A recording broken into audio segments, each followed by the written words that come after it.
নমস্কার। তো আজকে একটা বিষয় নিয়ে খুব মনে একটু লাগছে। আমরা রাবণের সবাই চিনি। যারা চিনে না তারারে কই, রাবণ আসলে হইছে ঋষি বিশ্বাশ্রবার ছেলে। এবার ঋষি বিশ্বাশ্রবা কে আসলো? ঋষি পুলসত্বের ছেলে। এবার ঋষি পুলসত্র কে আসলো? ব্রহ্মার ছেলে। তো সেহেতু ধরতে গেলে প্রথমে ব্রহ্মা ছেলে আসিল ঋষি পুলসত্ব, পুলসত্বর ছেলে ঋষি বিশ্বাশ্রবা, এবং তার ছেলে আসলে হয়েছে রাবণ। তো সেই অনুসারে রাবণ একজন ব্রাহ্মণ আসিল। আচ্ছা, এটা কে জানি যে যখন আমাদের ভগবান শ্রীরাম চন্দ্র শক্তির আরাধনা মানে করছিল, ওই সময় ওইখানে পুরোহিত কে আছিল?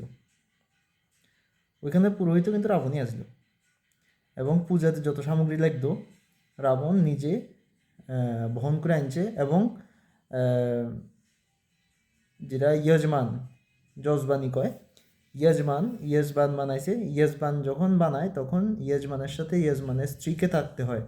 তখন কিন্তু রাবণ মা সীতাকেও লঙ্কা থেকে আনছিল ওই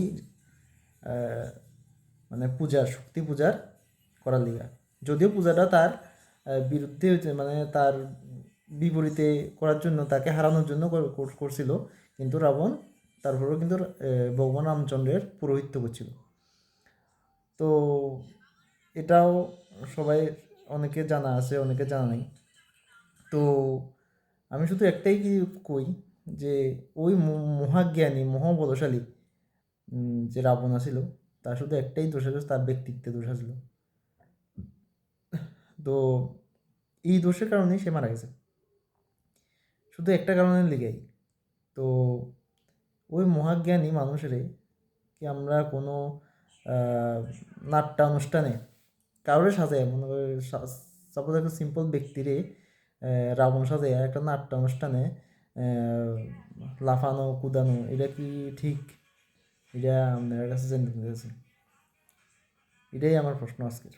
ধন্যবাদ।